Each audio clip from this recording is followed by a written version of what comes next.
People, stand by, everybody. Here we go.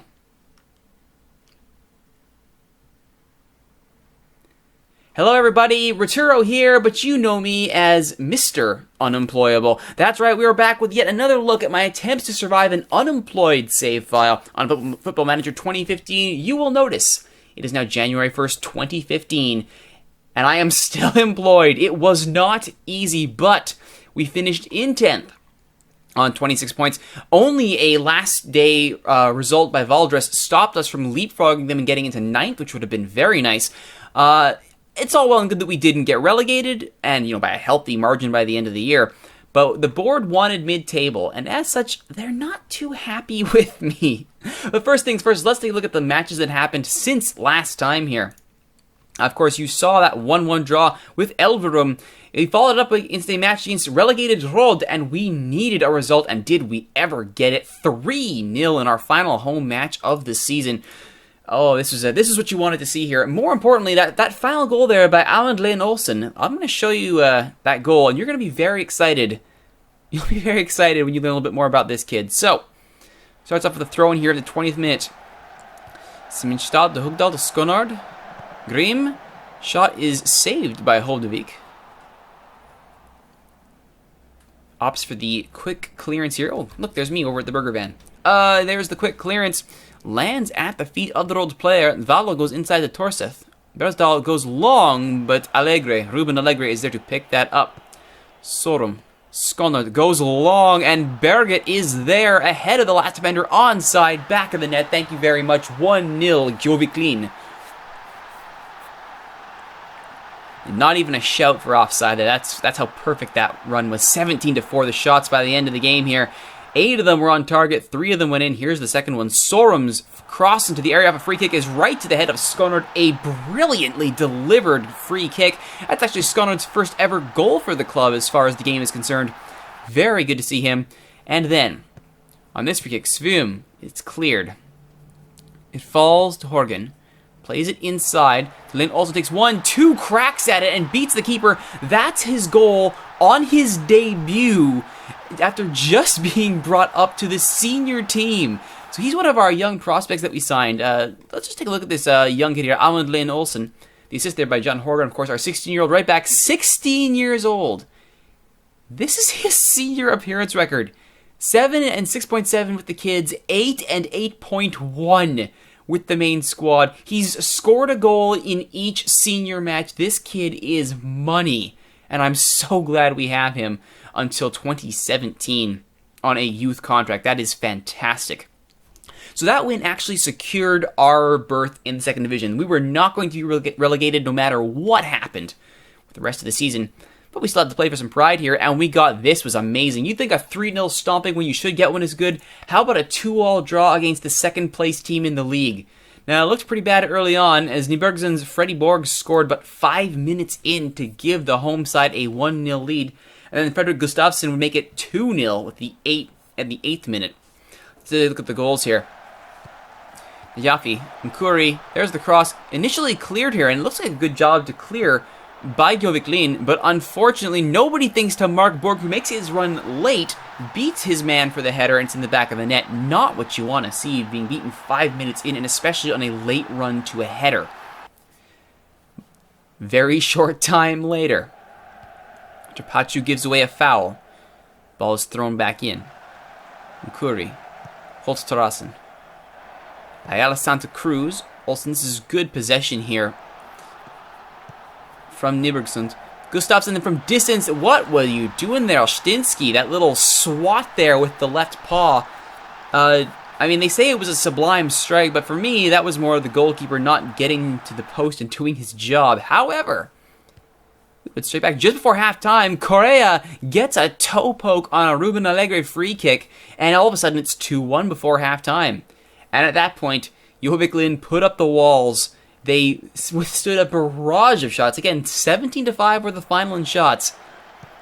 And they would get their equalizer against the odds. Mirvold, brought on as a late sub here in the 88th minute, puts the cross in. Pachu crosses for Simenstad, and Simenstad, the left-sider, puts in the equalizer, and it's unbelievable, absolutely unbelievable that we got out of there with a 2-2 draw. Certainly, if that previous 3-0 win didn't save my job, that 1-1 draw absolutely saved my bacon. And finally, finish off the season with a 2-1 win against Herd. This match would have been a lot more stressful had we not opened up those 4 points. Herd was the last team that could have caught us, and we made sure that it didn't even matter. A 2-1 win, all the goals coming basically in the last third of the match.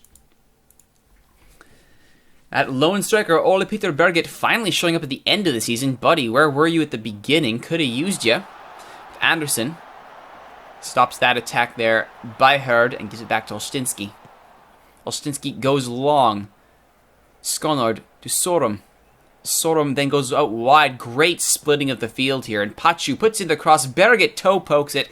Pachu has been fantastic from the right side with those crosses, and he made sure his side, Gjøvik-Lyn, were on the board first. However, that kind of lead was not to last, and it was slightly worrying when it didn't last. As Herd breaks down here and puts the ball right into possession of Gjøvik-Lyn. However, Gjøvik-Lyn would break down, and despite their attempts to break out, Correa gives the ball away. Poor pass to Berget, and back down goes Herd. Nice long ball for Hoseth. Hoseth then waits. Goes to the corner flag, crosses in, Ulvestad beats 2 defenders and goes underneath the crossbar. Well taken strike, poor marking from the defenders, which is an unfortunate theme throughout the season. However, again, not very long after that, Gjøvik-Lyn would get their lead back as another goal from Lane Olsen, that young kid, as you can see, beaten at the near post there by the, I'm sure the keeper would have loved that one back. Shots pretty even, 13 each, but ultimately, was Gjøvik-Lyn getting the 2-1 win on the day. So where does that leave us? Well, you'll notice my payroll has suddenly become very open as all of the people who didn't want to come back, and the people that I didn't want are gone. I have 2 people coming in on free transfers that I think should help us here. Jostein Lundmoen coming in as a defender who can play both sides of the field and can be shuttled up into a midfield role. That's the kind of versatility you want to see. Also coming in is Havard Andresen, who is my central defender, which should hopefully give me a much more solid back. I mean, scoring those goals, oh my goodness, his form is fantastic. I'm very glad I signed him. Now, again, our scoring wasn't necessarily the issue. It was our ability to keep balls out of the back of the net. That is something hopefully we'll be able to fix now going into 2015. The other thing here is with the board, they don't like me at all. I asked for more coaches, more physios, ways for us to, survive. But no, they won't even listen to me because they're so upset with how I've been doing. My job status is looking better now. I'm a decent security, but they aren't happy with those competitions. Second division, no, they aren't happy at all. Disappointed that they barely staved off relegation. Not good. So that is our big move here for next season. How can we improve upon this? What can we do? Let's take a look at the squad here and see what I'll be needing to do for 2015 here. The current look at the depth chart. Our goal situation is still fine. Olsztynski up front, Tvinnereim as his understudy, that's going to be fine. The right back situation is, again, horrible. But we do have, of course, Lundmoen coming in. He should be able to patch that up. So Horgan will have to stay his depth, which, fingers crossed that works out. He is a kid, so he's got an upside. Decent upside, too, as long as he can improve on that. And he's already gone from 1 to 1.5, so he's got the potential. Let's hope he can live up to it. In the center, we have Anderson and Allegre, who have really fallen off a bit. But again, we're bringing reinforcements. Since Manu Hervas didn't want to come back, we're going to need it. And on the left side, Simonstad, Debese, and Allegre, it's again, that side of the field is actually looking pretty good. Now, Mohamed Cisse, we still have not been able to get a work permit for him, and he is draining our coffers to the tune of $240 a week, which doesn't seem like much if you've played any other team in Football Manager, but believe me, when he can't get a work permit, when he cannot work, that's just an ugly, ugly drain on the finances here. Oh my goodness, we need to get him playing somehow, some way, but I'll be darned if I can figure out how.